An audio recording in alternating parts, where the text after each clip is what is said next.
So ato ang topic, no? Excerpt from the 2016 nga Leaders Conference, which is ang theme niya is Rejoice. Nasa Philippians 4 verse 4 mo na ang iyahang anchor verse. In the Lord always, I will say it again, rejoice.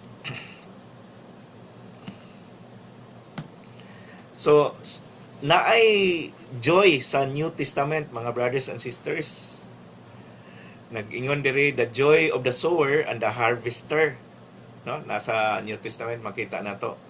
Napod ang joy sa katong man who finds a hidden treasure. Nga eventually, no? Yang gibaligya ang iyahang tanan, no? Just to find the hidden treasure. The joy of the shepherd who recovers his sheep. Katong iyang gibiyahan ng 99 kabuok just to get the one who was lost. The joy of the woman who finds her lost cost. Wala siya nahibalan, no? Pagkahibalo niya, nalipay siya. Siguro dili ni siya cost but coin to find her lost coin, no? Nga nakakita siya nga iyang gisilhig ang lugar o niya eventually iyang nakita ang lost nga coin.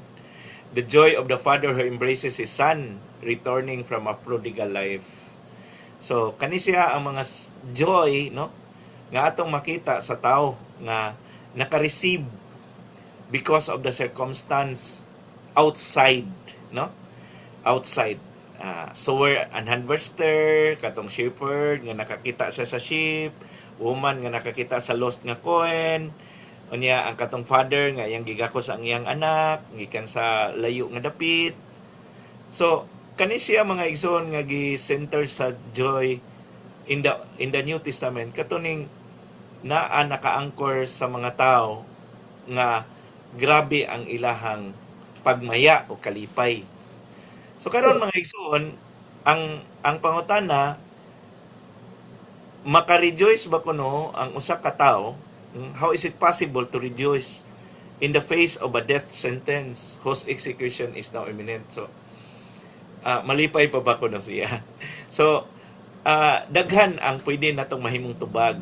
So depende sa iyahang state of being, state of mind. Kung nahinugon pa siya sa iyang kinabuhi, perhaps mga igsoon, mahadlok siya. Pero para niya he deserved the punishment or even para niya the end could be the end of suffering, so it could also be, no? So lahi ang circumstance. Sa ingon sa ato ang mga igsoon, kung ni suffer, no, ang isa ka tawo, kunya eventually gikuha sa Ginoo, makaingon ta nga no more pain, no, kung panitan ikaw ron ang relative or ikaw ron ang family member nga nakakita nga ni suffer ang imuhang kuan, ang katos siyang imong loved one, ya eventually gikuha siya ni Lord. So lahi ang imong feeling kaysa katong gikalit lang siya og kuha. So maingon tang lain-lain siya, no, ang circumstance. Rejoicing always seem not only impossible pero offensive. Sa in what way? To rejoice in this present world, lisod, no? Nagadagan kayong bad news. Kunya, injustice in the world, no? Nga kita maapil og kalagot, no? And to confront evil with joyfulness instead of outrage feels like cowardly. Nga para nato compliance ra, no? Pinagi sa kahilom. So lisod ug offensive ang pag-rejoice, no, diri sa current nato nga kalibutan. Unya kung atong basihan mga igsoon ang source of our rejoicing, mao ni nga to live in joy is to abide in God, no, who is love. So kung mao nay pirmi kuno na butang sa atong hunahuna ug sa atong kasing-kasing mga igsoon nga ang Dios gugma, unya aron tungod ani nga maong gugma dapat kita magmaya, no? Joy is a virtue that finds its foundation in the knowledge that we are loved by God. Our knowledge that Jesus has been raised from the dead is a constant cause of joy. even in tough times. Sometimes, ma-remember na ko, brothers and sisters, katong bago pa ko nag-college, bago pa ko ni-graduate sa college. Unya, doon ako'y murag shock sa ako ang body system. Magsigi ko o kanang suffer o kanang allergic rhinitis. Unya, ako ang ma-remember kaniadto always nga kani nga suffering is just only very little i-compare sa suffering sa atong Ginoong Hesukristo, no, nga who save us.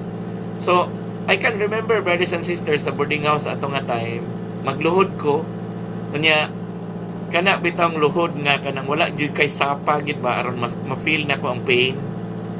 Unya lingkuran sa nako kung tiil kanang sakit na imong tuhod, mulingkod ka sa imong tiil, ma-feel nimo ang kasakit sa imuhang gilingkuran nga tiil, kinibitiis nimo nga imong gilingkuran. And then eventually, brothers and sisters, makalimtan nako, no, ang pain sa ako ang allergic rhinitis, no, ang sige pang atchi, ang sige pang kuan, no, kanang discomfort. Unya mao to usa sa source nako actually nga para malimtan nako ang discomfort sa katong allergic rhinitis nako. Magluhod kog ingon atong mga igsoon. So pwede, no, nga atong i-anchor ang suffering sa atong Ginoong Jesucristo, which is grabe kayo, niya i-compare na to sa ato ang suffering karon, makaingon ta nga it is just too little. Ana siya. Kanya, the joy is a virtue and a gift of the Holy Spirit. So virtud day ang pagmaya, mga igsoon. It all depends in one intimate relationship with God. It is not dependent on external condition. Unlike i-state sa Bible nga na external nga condition nga maoy nakapahimo nila nga joyful, ang gi-describe ato is the moment, no, nga kato siya nga iyang na feel, no, ang joy. Here gipahinumduman ta mga igsoon nga ang kanang kalipay or pagmaya, no, joy, is a virtue, unya gasa sa espiritu. Sa ingon mga igsoon, dili tanan nga makadawat ani nga gasa nga despite sa kalisod, they can still afford to smile, and deep in their hearts they are still joyful. Nana sa mga igsoon nya, action of the recipient, unsa man ang katong naka-receive, no, to rejoice is not an option. Kaman kuno na, mando kuno na sa atong Ginoo mga igsoon.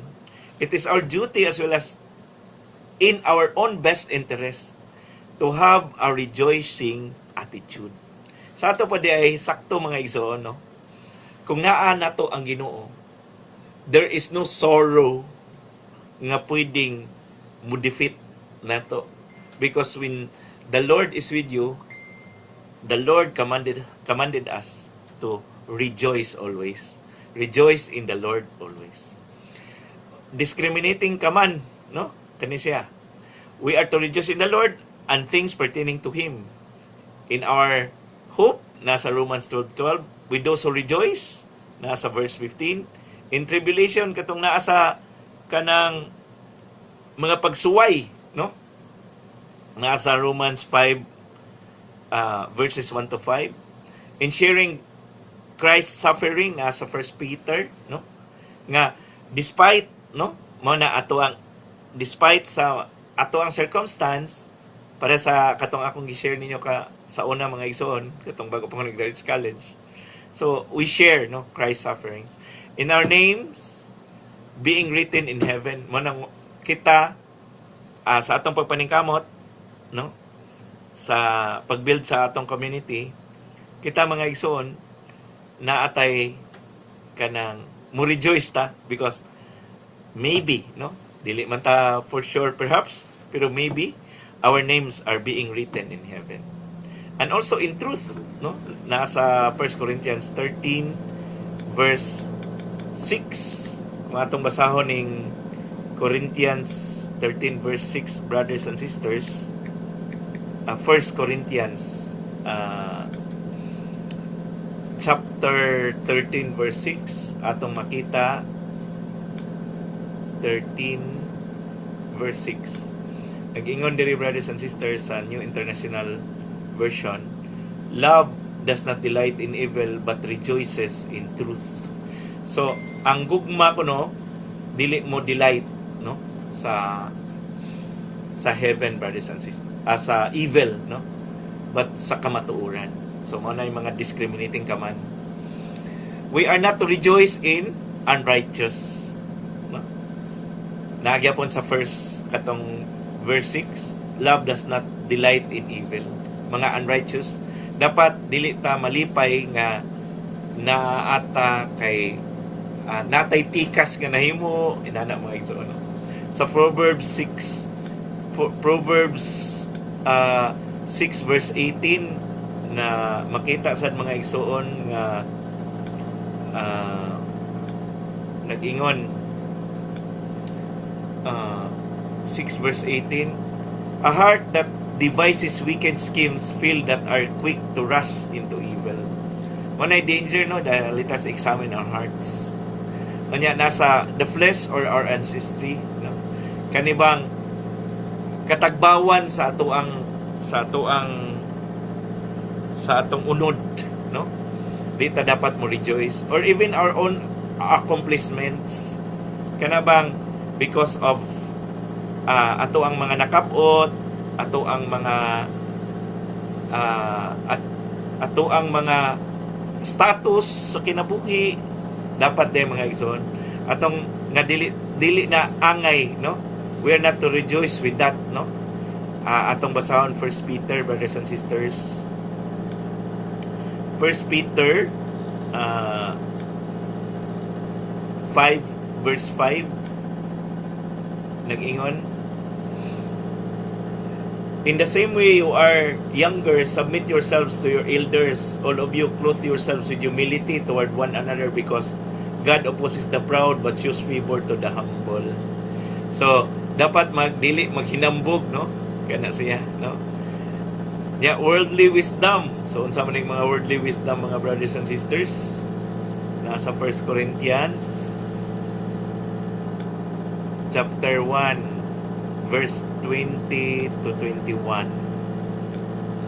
Nag-ingon diri mga igsoon, where is the wise person? Where is the teacher of the law? Where is the philosopher of this age? Has not God made foolish the wisdom of the world? Worldly wisdom. For since in the wisdom of God, the world through its wisdom did not know Him, God was pleased through the foolishness of what was preached to save those who believe. So sa ato pa diay kita mga igsoon, we should, no, be hopeful, no, and remain humble with that, brothers and sisters. Unsay perpetual command, nag-ingon, rejoice in the Lord always. Not a mood that comes and goes, but it should be continuous. Dapat di ay makanunayon, no? Walay pagputol, continuous. When easy things are going well, but in tough times, we should always rejoice. Philippians 1 verses 12 to 20, Matthew usab 5 verses 11 to 12. So chapter 5, ito basahon ang Matthew 11 to 12. Nag-ingon rin mga igsoon, blessed are you when people insult you, persecute you, and falsely say all kinds of evil against you because of me. Rejoice and be glad, because great is your reward in heaven, for in the same way they persecuted the prophets who were before you. Sa ato pa diay mga igsoon, we should be rejoicing in our evangelization, especially kung ang uban dili ganahan mo join nato. We should be rejoicing. We should kanabang atong i-challenge atong self, brothers and sisters, no? Nalipay ba ta nga gibalibaran ta, no? And then unsa kaya ang imong kalipay? Observe and experiment, brothers and sisters, and try to improve, no? As you try to improve nga ikaw gibalibaran ka, kaning you will be amazed, no, brothers and sisters, of the results. Nala ko'y gamayng sharing with regards to this, no, mga ison.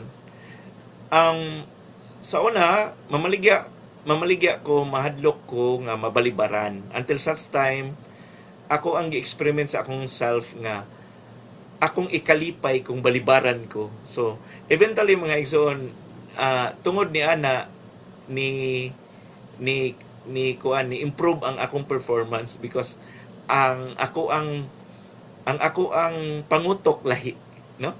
Ang uban like naman ko sa insurance nga business, kung maghisgot akong insurance dili sila ganahan, so ako silang ingnon maunay ako ang ganahan istoryahon katong mga tao nga dili ganahan og insurance. Inana siya mga igsoon. So challenge to ourselves, no? Balik ta sa atong community.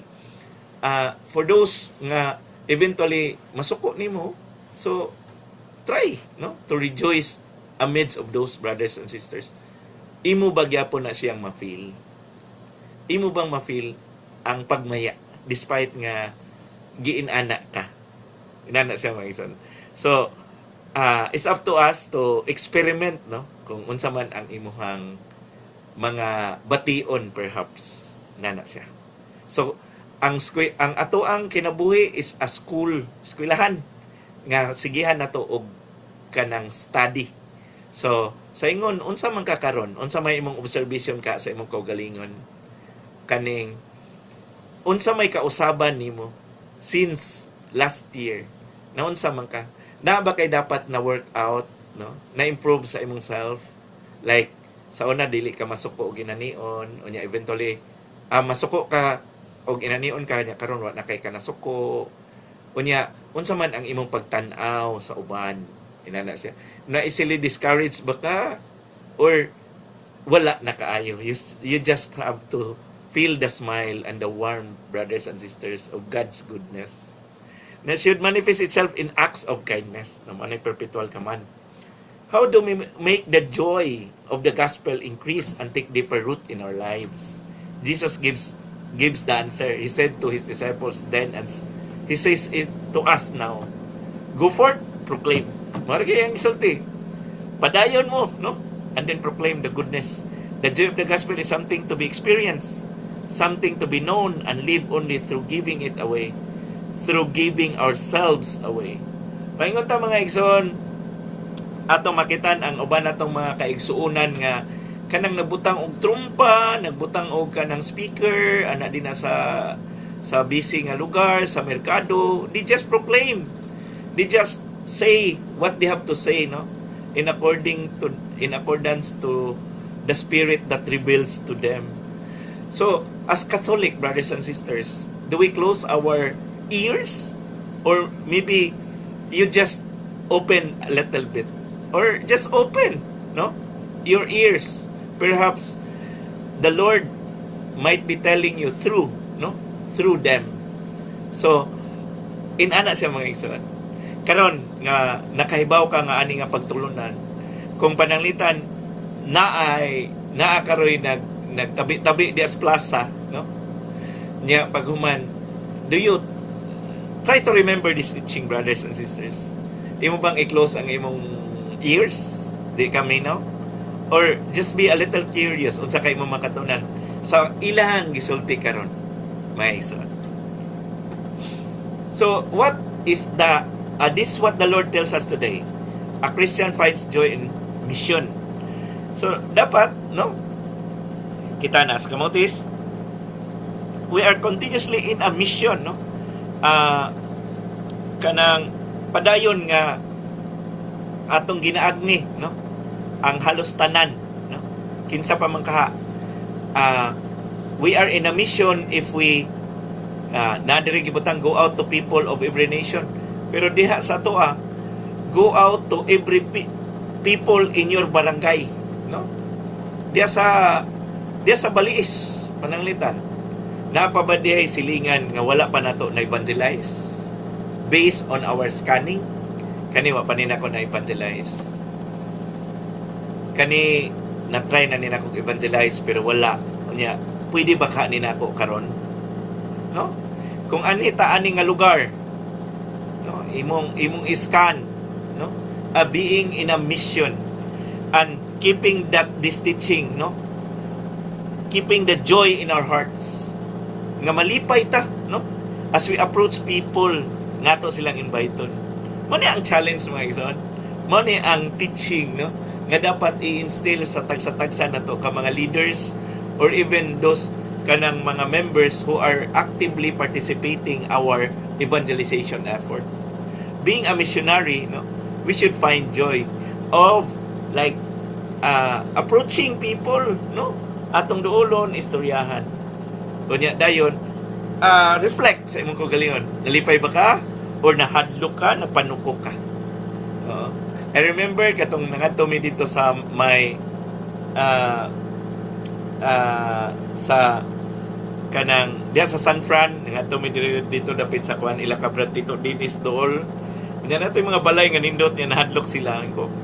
Ganong mahadlok man ta nga ato man silang kuan kaning ato ra man silang invited, mga ra man ta nila o katahuran ya eventually magpahibalo ta nga there is a CLP, that's why we are inviting them. Inana, no? Siguro lisod, no, para sa uban nga kanang mahadlok pa sila makikistorya ang mga tao. Pero based on this teaching, mga brothers and sisters, reflect inside of us kung kanang naabagyapon ang makita ba nato ang pagmaya despite nga gibalibaran ta, despite nga giingnan ta nga dili mi interesado ana. Ina na siya maigsoon, no, na ang journey naa sa ato isa-isa. It means kung wala pagali ka nalipay, dili pagali hingpit ang imong kalipay, bisan og gibalibaran ka, sa ato pa di ay layo pa kaayo ka, no, sa imuhang sa imuhang transformation, spiritual development. Nana sa mga igsoon, kay dili man ang sukdanan nato nga dugay na tas Couples for Christ. Ang sukdanan diri naa sa imong kasing-kasing. Unsa man ka, no? Nga diri a Christian experience joy in following a command, go forth and proclaim the good news. Mo nagisulti sa atong Ginoo, mo na sa evangelization training, mga brothers and sisters, it is a command, no? It is a command. A Christian finds ever new joy in answering a call, no? Go forth and anoint, no? Na atay mga leader muhawa na unsa may imong feeling naluya ba ka, or you still have that inside of us rejoicing, no? Still rejoicing inside of us, because it could be a gateway nga there will be another transformed hearts who will step up, no, brothers and sisters. Like ako ang example maybe ani sa San Fran nga eventually ako nakita si Brad Jimson, no, nakita nako sa iyang mga mata pagsulti nako niya nga, Brad, pwede ba ka mo step up, mahimo kang kaning unit leader, since si Brad Ilmer na tungod sa health mo settle man siya og mas lesser na lang nga service. So nakita nako, so in every kuan mga igsoon, as we rejoice, there is opportunity. There is, no, kung doon ay mamatay nga kahoy, there is some tree, no, kanang sprouting, no, from the earth. Mo na siya. So if we reduce on that, brothers and sisters, atong makita nga inside na atay transformation. So there is no doubt, there is a Philippines, mo na siya giingon, brothers and sisters, there is no doubt about it. The Philippines has a special missionary vocation to proclaim good news, to carry the light of Christ to the nations. I wish to tell you, of my special desire, that Filipinos will become the foremost missionaries of the church in Asia. Managiingon ni Pope John Paul, or na saint na karon siya, the second sa Philippines pag-visit niya last 1981. So, ang atong kinabuhi, ang atong pagampo. Inana siya mga higsoon. Ang ato ang kinabuhi diri sa CFC is prayer. So, sa tanan nga mga kahigayunan, dapat dili nato hikalimtan.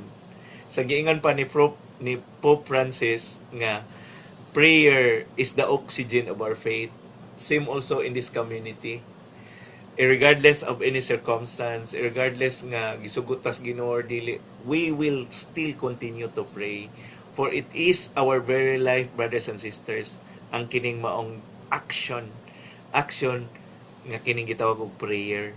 So pray in all circumstance and rejoice, no, on all things, no, that happen. As long as you pray and you make that life of yours as a prayer, as a thanksgiving, eventually life is always better. Life is always like kanang joyful and rejoicing.